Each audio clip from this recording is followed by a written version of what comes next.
수요일 아침 외신 브리핑의 김희욱입니다. 오늘 우리나라 축구도 앞두고 있고, 그 다음에 FOMC도 현재 진행 중이고, 여러 가지로 조금 긴장이 되는 아침인데요.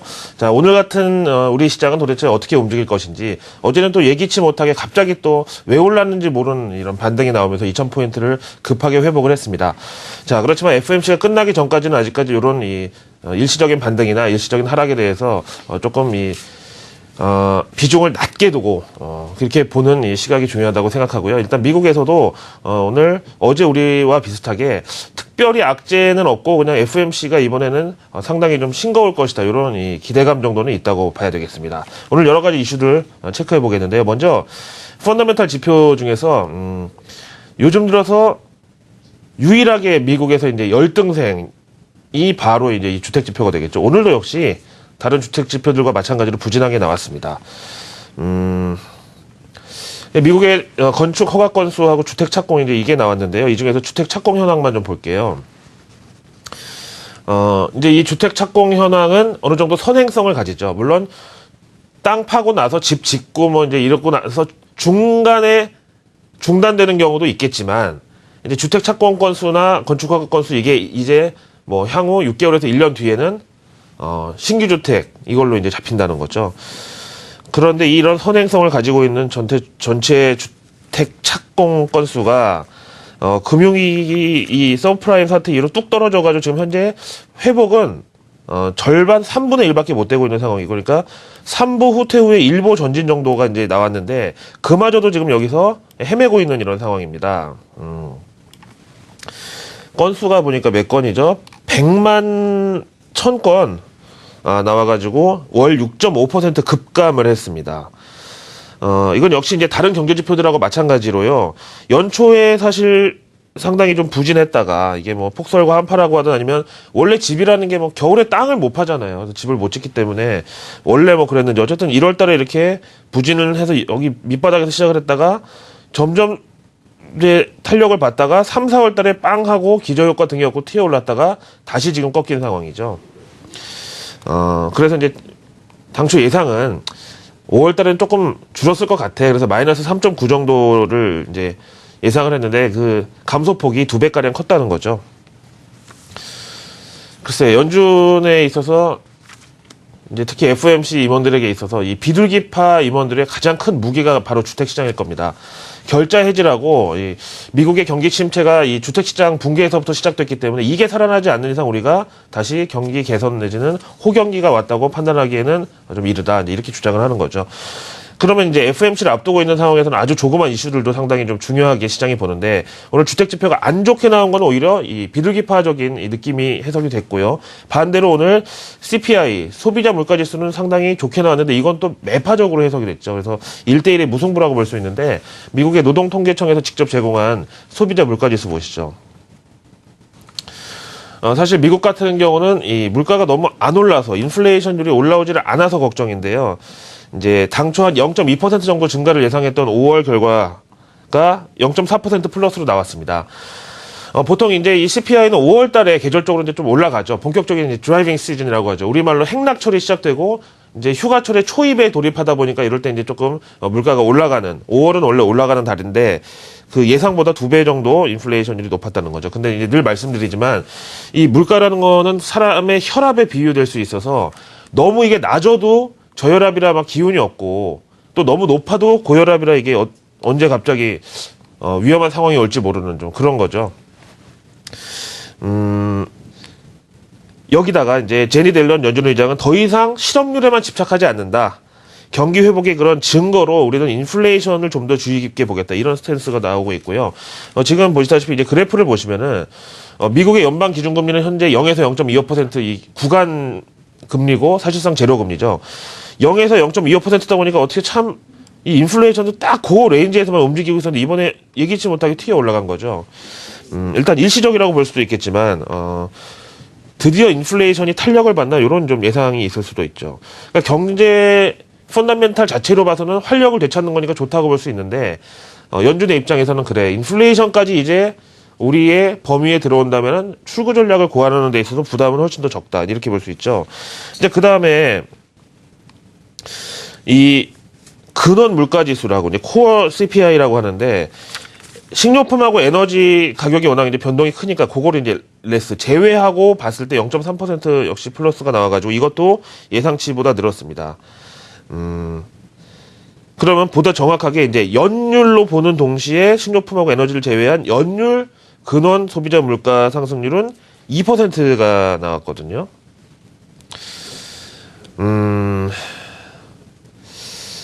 인플레이션 2%, 요거 좀 의미심장한 숫자인데, 연준 이 PC 인플레이션은 일시적으로 이제 근접을 한 건데요. 요거 보실까요? 물론, 요 PC 인플레이션하고 이 코어 인플레이션하고 이제 뭐 측정 방법은 좀 약간 다르긴 하지만, 보시다시피 연준의 인플레 목표치는, 이제, 롱텀으로 봐서는 좀 2.0을 일단 맞추는 걸로. 근데 이번에 일시적으로 이게 달성이 비슷하게 근접을 했다. 그래서 요걸 가지고, 야, 이건 좀 약간 연준 매파들이 어깨가 좀 힘을 줄 수 있는 이슈가 아닌가라고 또 봤죠. 그래서 앞에서 보신 주택 지표는 비둘기파의 지원군. 그 다음에 지금 보신 소비자 물가지수는 매파들의 지원군. 이렇게 해서 이번에도 어쨌든 이제 뭐 무승부 정도의 이 스탠스를 예상한다고 봐야 되겠죠. 전문가 인터뷰 내용 한번 들어보고 넘어가기로 하겠습니다. 캐피탈 이코노믹스의 수석 경제학자 의견인데요. 오늘 소비자 물가지수 상승은 일시적인 현상일 수도 있다.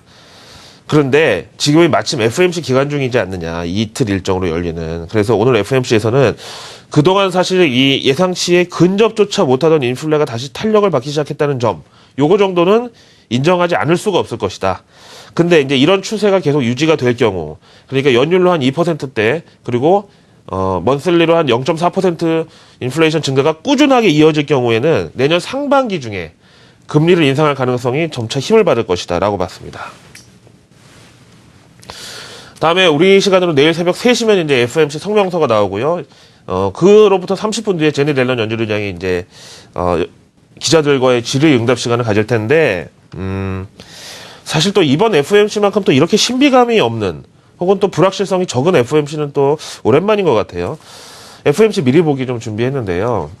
미리 보기라고 또 할 것도 없어요, 사실. 뭐 미리 보기가 거의 뭐 이제 기정사실화 될 것이기 때문에, 어쨌든 이번에 확실한 거는 100억 달러 정도의 테이퍼를 추가로 실시한다. 그러면 이제 양적 완화는 월 350억 달러가 되겠죠. 그러면 이제 매월 100억 달러씩 줄이니까 3번만 줄이면 50억 달러가 남는데, 그래서 마지막 달에는 150억 달러를 한꺼번에 테이퍼하면서 끝낸다. 이제 그게 10월 양적 완화 종료 시나리오죠. 그 다음에 좀 내려가면서 볼게요. 이번에 이제 인플레이션에 대한 언급이 있을 것이다라는 이제 설명인데요. 물론 앞에서 이제 CPI도 보셨지만 지금 시기적으로 이 얘기를 안 할 수가 없을 겁니다. 중앙은행의 가장 기본적인 사실 역할로는 이 물가 관리에 있다라고 봐도 과언이 아닌데, 최근에 이제 실업률은 생각보다 좀 일찌감치 낮은 수준으로 자리를 잡았고, 이제 오늘 나온 CPI를 보고서 연준이 어떤 식으로든 이제 평가를 할 수밖에 없고, 인플레가 올라오고 있다라는 사실은 이거는 사실관계에 입각해서 인정을 하되, 추세적으로 판단하기엔 조금 이르다 정도의 좀 제한적인 입장 표명이 있을 것이다. 즉, 요 CPI 하나만 가지고 뭐 출구 전략이나 금리 인상이나 이런 식의 얘기를 좀 꺼내기에는 아직까지는 그만한 증거는 없다. 그 다음에 이제 고용에 대해서는요. 요것도 이제 우리나라하고 좀 비슷한 상황이 뭐냐면은 미국의 지금 실업률이 6.2%죠. 한국 실업률이 3.6% 이렇죠. 아무도 이제 이걸 체감하는 사람은 없다는 거죠. 제가 느끼는 체감 실업률은 한 20%대입니다, 솔직히. 뭐 제가 뭐 금융권에 있어서 그런지 몰라도. 근데 어쨌든 이제 이렇다 보니까 실업률이 이제 더 이상 떨어져도 사람들이 감동이 없어요. 그러니까 이제는 시간당 임금 같은 이런 디테일에 좀 신경을 쓰겠다고 얘기할지를 지켜보자. 그 다음에 이제 이번 FOMC에서는 이 프로젝션, 그러니까 이 경제 전망이 수정되는 달인데 3, 6, 9월 이렇게 나오나요? 그렇죠? 이번에 이제 골드만삭스의 전망으로는 GDP는 조금 내려잡고 대신에 인플레이션이나 실업률 같은 걸 좀 더 긍정적으로 상향을 할 것으로 이제 이렇게 내다보고 있다. 다음 이제 들어온 단신 보겠습니다.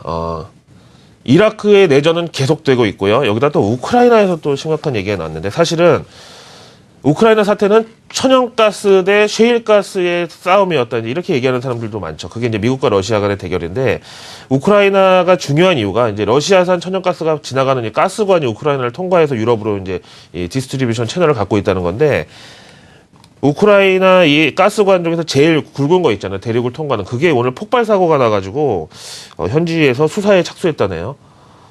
사고인지 아니면 누가 고의적으로 이걸 폭발을 시킨 건지 이것까지는 아직 밝혀지지 않고 있지만 이렇게 되면은 우크라이나 갈등은 또 한 번 도마 위에 오를 수가 있겠죠. 앞에서 이제 지표 보셨고 단신 보셨고 뭐 지정학적 리스크에 대해서 또 말씀을 드렸는데 뭐 늘 말씀드리지만 이런 걸 다 읽고 나서 결론적으로 좀 생각을 해보려고 할 때 좀 사람을 허탈하게 만드는 이런 이 컬럼이 있죠. 바로 제로 엣지에 나온 건데요. 야, 뭐 앞에서 지정학적 리스크 뭐 다 필요 없고 그냥 화요일이라 오른 거야. 화요일이라 이렇게 얘기하고 있고 화요일 대 비화요일의 차이를 보니까 명확하게 화요일장은 상승률이 높죠. 그래서 결국은 화요일이라는 테마가 이라크니 우크라이나니 주택지표 뭐 이런 부진을 다 눌러버렸다. 이렇게 얘기를 하는 거죠. 이 그림에 보시면 명확하게 설명되실 것 같아요. 그럼 어제 우리도 그래서 그랬나? 좀 뭐 그런 생각도 들죠. 그 다음에 이제 어제 뉴스 전해드린 것 중에 앨런 머스크, 이 테슬라와 솔라시티 이 두 개의 이 대주주인데요.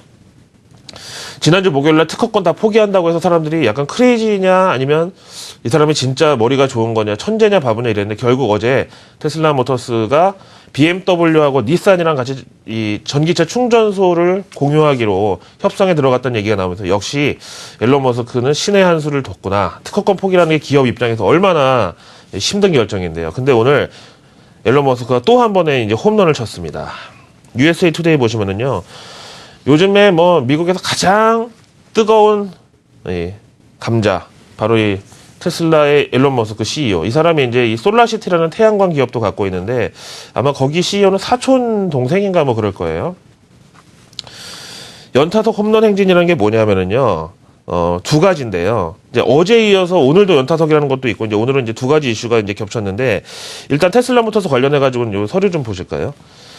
미국은요. 잘 아시겠지만 이 자동차 딜러를 통해서만 차를 구입할 수 있게 돼 있어요. 근데 우리나라 같은 경우에는 현대차 영업소에서는 현대차만 팔고 기아차 영업소에서는 기아차만 팔고 이런 식인데 미국은 딜러십을 갖고 있으면 어느 나라 어떤 차든 다 팔 수가 있거든요. 근데 물론 이제 딜러마다 자기가 좀 주력하는 차종이 있죠. 어떤 사람은 뭐 혼다나 니산 같은 일본 차만 팔고 어떤 사람은 기아나 현대 같은 한국 차만 팔고 어떤 사람은 뭐 유럽 차만 팔고 이런 게 있는데 테슬라 같은 경우에는 이제 기존의 이 정유 회사들이 상당히 좀 견제를 많이 하고 정유사 그리고 이 딜러 협회 이런 게 미국에서 가장 이 대표적인 로비 세력들이거든요. 그래서 이제 이 테슬라의 이 직판 체계 뭐 인터넷으로 주문하고 이런 게 뉴저지에서는 불법이다라고 해가지고 이 직판 채널이 막혔던 결정이 올 초에 나왔었는데 요걸 뒤집으려고 왜냐 테슬라는 그냥 자동차가 아니라 제로 에미션 그러니까 탄소 배출이 제로인 이런 이 친환경 차기 때문에 이것만큼은 직판을 허용해 주자라는 이 시행령 이게 이제 법안 심의에 올라갔고요. 결국 오늘 이제 표결을 했는데 한 명은 기권이고 77대 0으로 열어주자. 팔아도 좋다. 이렇게 됐대요. 이게 이제 물론 뭐 본회의를 올라가고 이제 뉴저지 이제 주 의회도 이렇게 되겠지만 이래서 뉴저지를 잃어버렸다가 다시 되찾게 된 이 테슬라가 오늘 어제 신고가를 쓴 이후에 오늘 또 3% 정도 오르면서 사상 최고치를 또 한 번 새로 고침했습니다. 거기다가 오늘 또 무슨 호재가 있었냐면은요, 이제 이 솔라시티라고요. 이름도 누가 봐도 태양광이죠. 솔라시티. 여기서 발표를 했는데 태양광 패널 제조사 이름이 실레보죠, 실레보. 여기를 이제 이 솔라시티에서 인수해가지고 기존의 폴리실리콘하고 이런 거는 솔라시티에서 만들고 여기는 이제 태양광 집전판이거든요. 왜 이 밖에다가 쭉 펼쳐놓고 태양광을 여기서 이제 이 집전해가지고 그걸 전기로 바꾸는 이런 시설을 이제 만들려고 하는데 그것도 멀리 어디 뭐 저 시골도 아니고 뉴욕주에 고효율 태양광 패널 제조 시설을 건설하겠다. 아마 단일 시설로는 세계 최대 규모가 될 것이다. 라지스트 솔라 패널 프로덕션 플랜트 인 더 월드. 라고 발표를 했습니다. 솔라시티 주가 보실까요? 오늘 하루 동안에 이만큼이 튀었는데 이게 이제 장중 상승폭이 17.58%. 미국은 잘 아시는 대로 상하한가 제한폭이 없잖아요. 아마 일시적으로 한 20%까지 튀었다가 약간 좀 반납을 한 게 저만큼이었습니다. 17.58% 오늘 장중에 올랐고요. 이제 이거에 대해서 외신들에서 뭐라고 얘기를 하냐면은 앨런 머스크가 이제는 친환경 전도사로 나서는 게 아니냐. 다시 얘기하면 2차 전지하고 태양광까지 이제 업황 확대를 본인이 이제 끌고 나간다. 이런 전도사 내지는 어떤 이 프론티어 정신으로 이 두 업종을 앨런 머스크가 혼자 개척한다. 월가에서 이 사람의 위상을 생각할 때 이 사람이 뭐 나를 따르라 하면 사실 따라붙을 자금도 상당히 좀 많고요. 어떻게 보면은 조금 이제 이거는 뭐 부정적인 얘기일 수도 있겠지만은 이 친환경 테마라는 게 사실 오바마 대통령의 작품입니다. 정치적으로는 전통적인 미국의 기득권 그리고 공화당의 지지 세력인 정유사 그다음에 자동차 제조사 이런 거를 힘을 빼놓으려고 이제 오바마가 이렇게 한 것이라는 이제 얘기도 있는데 근데 오바마 지금 지지율이 상당히 낮은 수준이고 생각보다 레임덕이 일찍 시작될 것이라는 그런 얘기가 있잖아요. 그래서 이 앨런 머스크가 좀 속도를 내 가지고 좀 급하게 나오는 게 아닌가 이런 것도 가능하죠.